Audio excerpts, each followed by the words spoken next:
Lezi-ke izindaba ze-1KZNTV ifundelo samukeliswa kaNgqulunga ngikubingelele mbukeli asikubhekele ihamba phambili usuku namhlanje. Owasemadlangeni unethemba ngentuthuko sibhoboka-ke ngobuhlungu isisulu sodlame kanti usomabhizinisi ukhala-ke ngokubanjiswa isisila seHobe. Iziphathamandla kumasipala eMadlangeni zithi-ke noma zikhona izinkinga ezithinta ukuqhubeka kwemiklamo yentuthuko emphakathini kodwa ke zinethemba lokuthi ke kugcineni uzophuthula amaduze kakhulukazi ke umgwaqo lokhu kuvele kwisithangami sabezindaba besibanjelwe ke eNewcastle. Ama-project amaningi asuke eqhuba ukuthuthukiswa kwentuthuko emphakathini ayabhekana nokuthola ukuphazamiseka ngenxa yosomabhizinisi basuke befuna ukuthola imisebenzi ngohlimi. Nakule ndawo uma yoveza ukuthi beke babhekana naleyo nkinga kodwa umphakathi ila khona obufuna ukuthi kwengeze isibalo sabantu abaqashayo uthi ngalokho ukwazi ukuxoxisana nawo izinto eziningi kakhulukazi kulabo ukuthuthukisa umgwaqo akwazi ukuthi ziqhubeke zaphuthula ngesikhathi esifanele. Siyasibacele futhi ukuthi uma ngabe kukhona umuntu othola umsebenzi eMadlangeni akafukule phela abantwana bethu bendawo it's either umuntu oregister company akakwazi ukumthatha ukuthi azosapha naye azokwazi ukukhula izinto ezizenzayo ke lezo ziba khona ke inqushunqushe ziba khona ngabantu abasuke bengaqondi ukusebenza kwama project nalabo abasuke belindele ukuthi makuzokwakhiwa umgwaqo kuthiwa kufuneka abantu abawu15 abazosebenza bese abantu bephoqa ukuthi haye akulethwa abantu abawu20 kusuke sekungaphezulu kwamandla uma ngabe umsebenzi ukhona kusuke kwazi ukuthi ayinani labantu abazodingeka bangaka abaqashwe labo bantu labo. Kodwa ke siyakwazi futhi ukuthi sixoxe nabo ngoba mina nje ezumeya ngiyifikela mathupha ukuzohlala nomphakathi ngikwazi ukukhuluma nawo ngubonisa ukuthi ezinye zezinto akusikho ukufuna izinto ngenkani uma kufika amathuba omsebenzi. Enye into ayivezile inkinga yokushoda kwamanzi uthi base inhlelweni zokuthi balekelele umphakathi ngokuba neloli elizobalethela emphakathini. Sine challenge enkulu ngodaba lamanzi olukhona.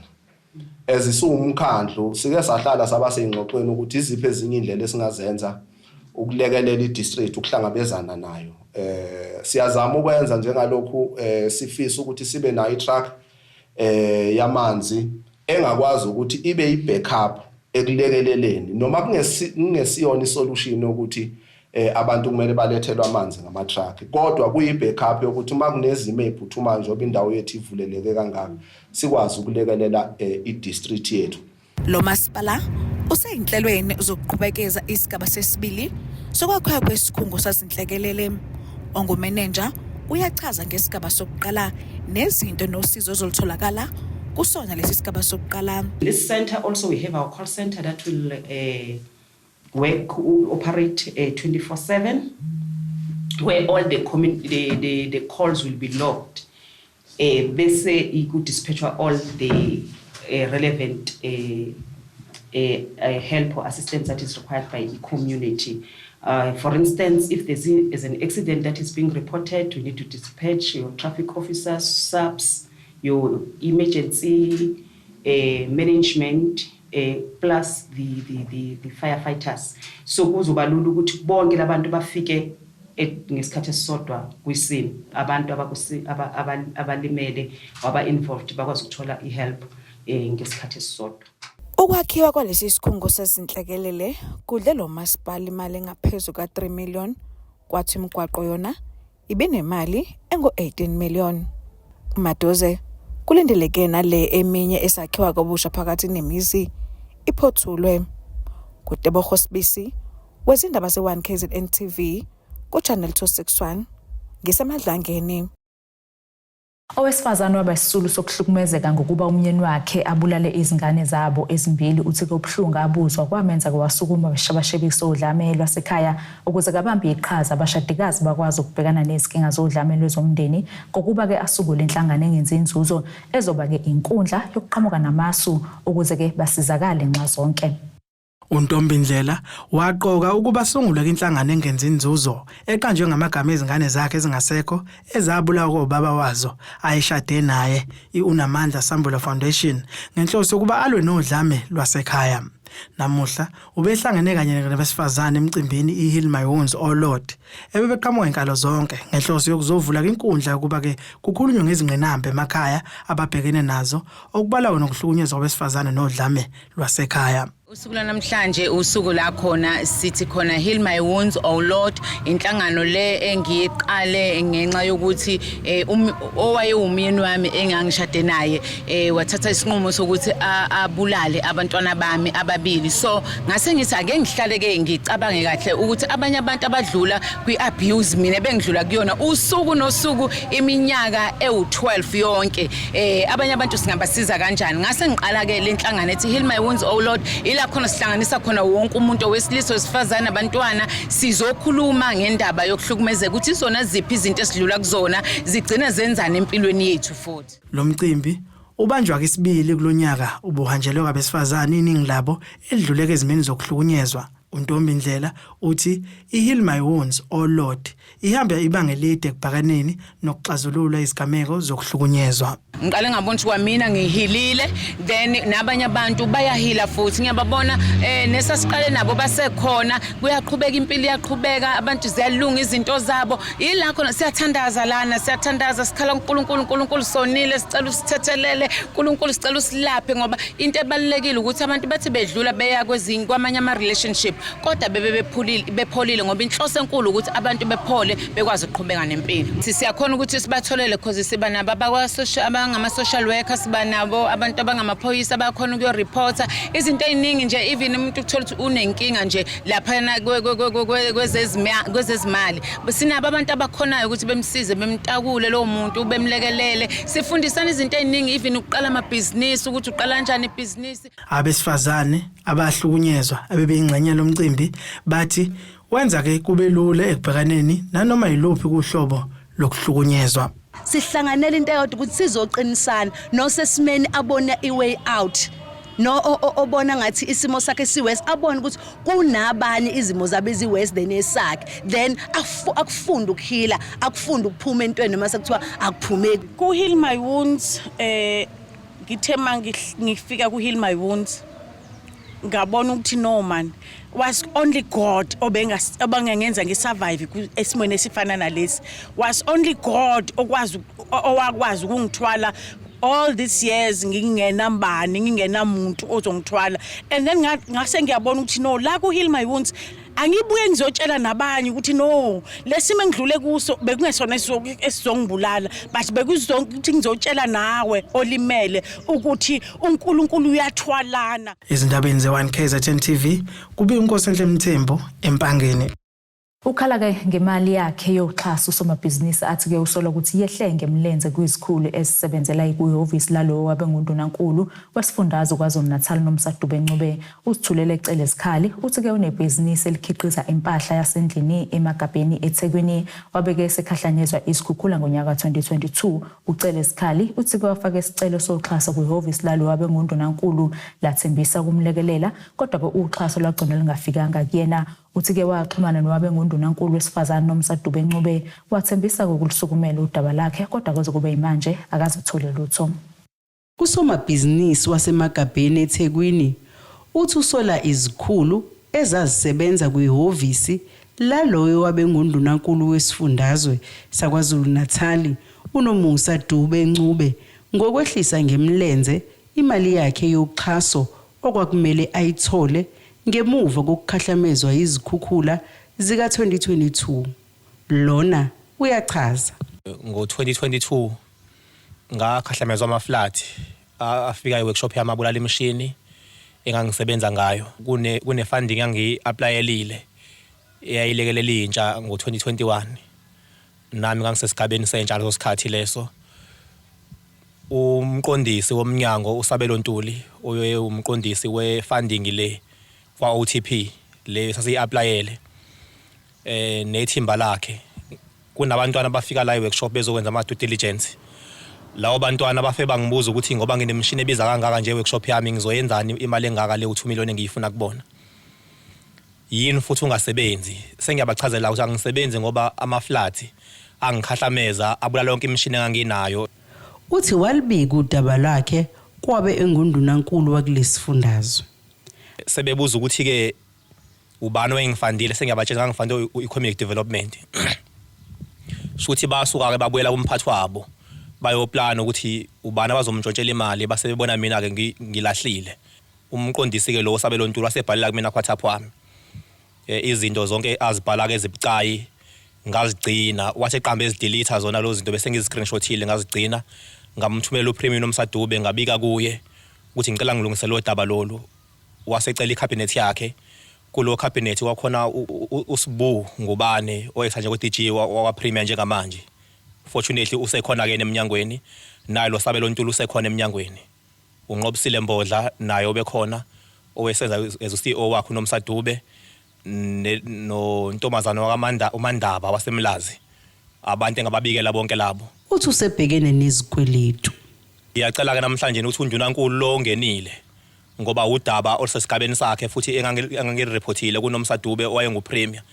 Ngicela ukuthi angenelele kasume kulungiseke lento ngoba namhlanje ithala liyangijaha ngerent workshop ethala.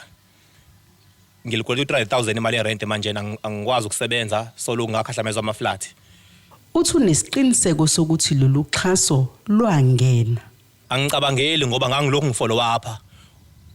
Into ya CFO uyayithe i-report yakhe bonke abantu ababenza ama due diligence ba-approve bonke abantu.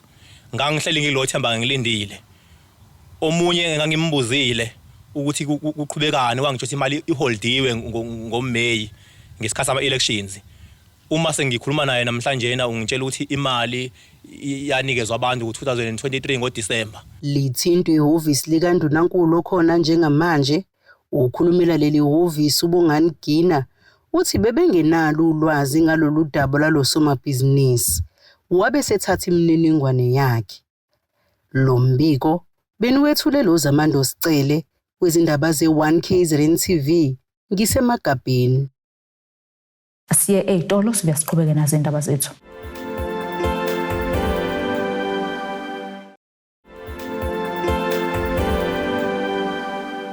Asikwamukele ke mbukelo sabukelo zona indaba ze1KZNTV nazi kihlokwana okuyizona ehamba phambili osukwini namhlanje. Owasemadlangeni unethemba ngentuthuko sibhoboka ke ngobhlungu isisulu sodlame kanti usomabhizinisi ukhala ke ngokubanjiswa isisila seHope. Amalungu omphakathi akasokhulu esigodini sasemanzi amnyama kuward 1 ngaphansi komasipala uMfolozi athakhathazekile ngokuma kweproject yomklamo wamanzi ebiyakhiwa kwasokhulu. Lamalungu athathole kumbewu ukuthi kumukwa nomklamo kungenxa ukuthi ke amanzi awaphumi phansi. uSteven Nzama osemkhandlini wenkosi osike basola ukuthi ke osurveyor abawenzanga ngendlela umsebenzi wabo ingakho befuna isipendulo kumasipala wesifunda King Cetshwayo okuyiyona ke ephethe lo msebenzi. Amalungu omphakathi akasokhulu endaweni yasemanzi amnyama kuward 1 ngaphansi komasipala uMfolozi asesoleke umasipala wesifunda King Cetshwayo ngohudula ke izinyawo ekulungiseni noma ekwakhiweni kwengqalasisinda yasamanzi. Lamalunga asola ukuthi ke osurveyor abenzanga kahle umsebenzi wabo njengoba kuyiba bakhiphe isinqumo sokuthi kuqhutsheke nokusebenza kuleyo ndawo ikulungele yini ukwenza lo msebenzi. Bathi bona babona ngathi akwenziwanga lokho njengoba ke lo msebenzi kwazama umbewu omgodi ukuze kukhishwe amanzi kodwa ke inhlabathi yawugqiba amanzi angaphuma.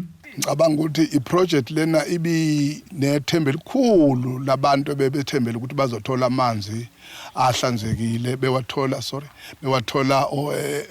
ephuma kombombi.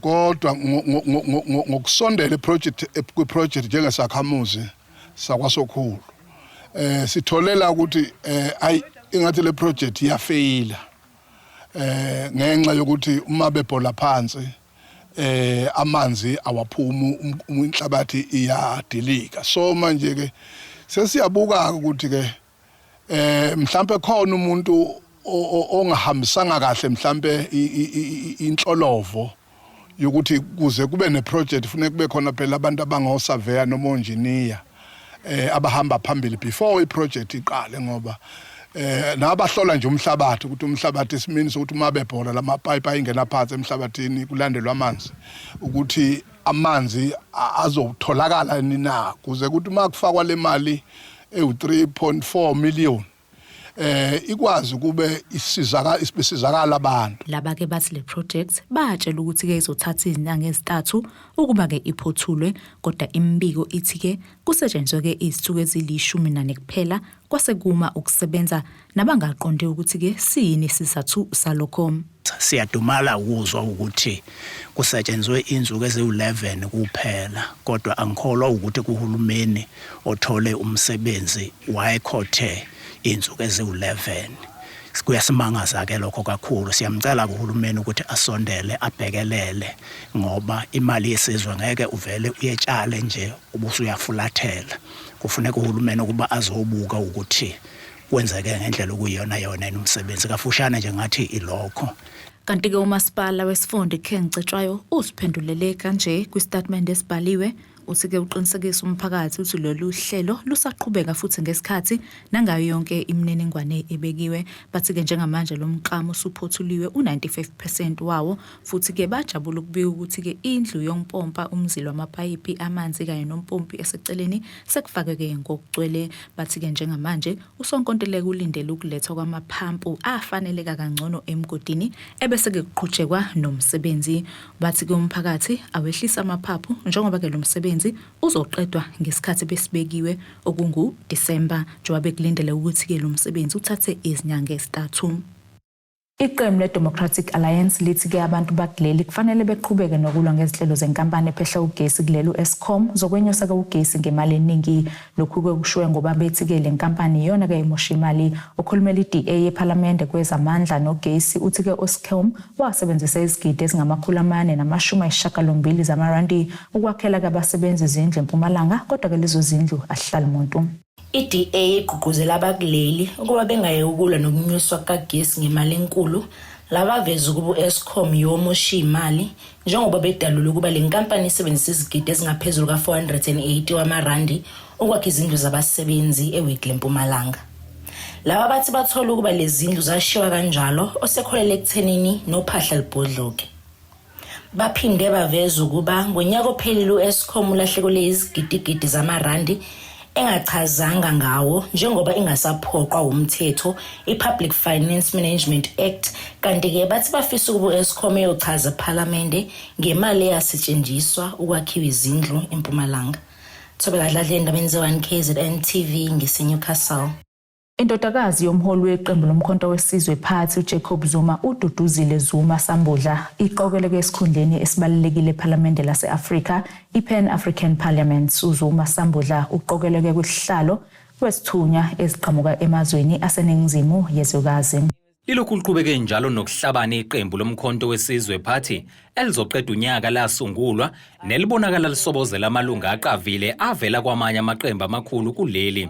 Impumelelo yakamumva nje yokuhlabana kwaleli qembu yileyo kandodakazi yomholi waleli qembu uDuduzile Sambudla Zuma oqokelwe kwesikasihlalo wezithunywa eziqhamuka emazweni aseningizimu yezwekazi. Uqokwe emhlanganweni wePan African Parliament wehlula usotho webhomkhulu eParliament lakuleli uMdumseni Ntuli ngamavoti ali-17 kwali-12. iParliament lase-Afrika lihlukaniswe kahlanu, isifunda esiseningizimu, esisenhla, esiphakathi, esisempumalanga nesentshonalanga. Emazweni aseningizimu khona iBotswana, eSwatini, iMalawi, iMozambique, iNamibia, iNingizimu Afrika, iLesotho, iZambia neZimbabwe. iNingizimu Afrika inezithunywa ezine eParliament lase-Afrika kuunkosikazi uZuma Sambudla, uNtuli, umnumzana uVuyani Phambo we-EFF nomnumzana uMorgan Ntsheti we-Democratic Alliance, kanjalo neqembu lakhe le-MK limhalaliselile lagcizelela ukuthi liyakholelwa ebuholini babantu besifazane ekutheni kufanele baqokelwe ezikhundleni ezibalulekile ezwenikazi, futhi njengeqembu bayabuthemba ubuholi bukankosikazi uZuma Sambudla kabanakho ukungabaza ekutheni uzowenza ngendlela encomekayo umsebenzi wakhe. Ezindabeni ze1KZNTV ngingusiyabonga kaDuma eRichards Bay. Siphinde futhi seyitolo sibe siqhubeka nazo indaba zethu.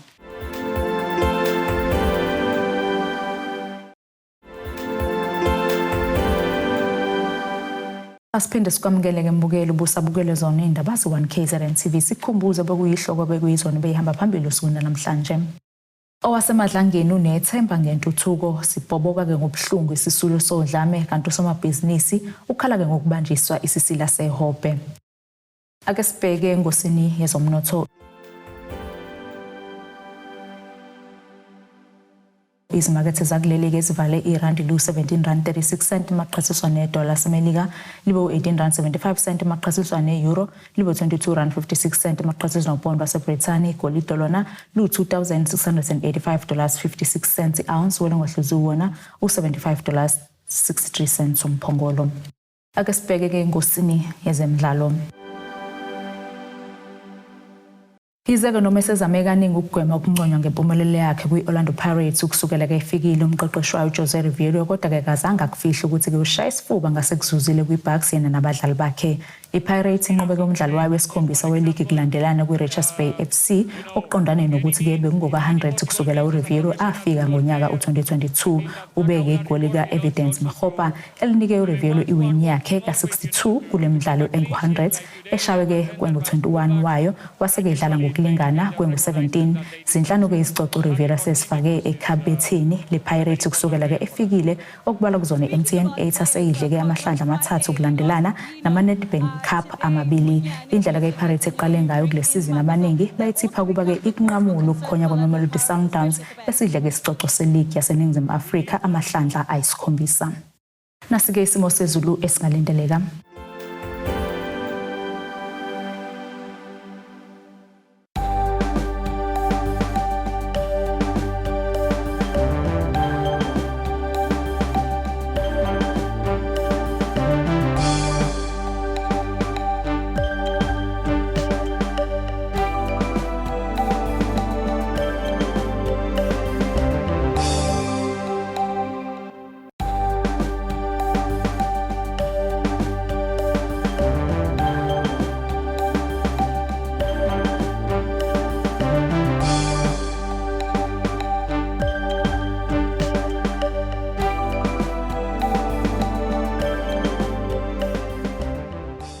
Mbukeleke siyaguqa bese kuphathele zonsuku namhlanje.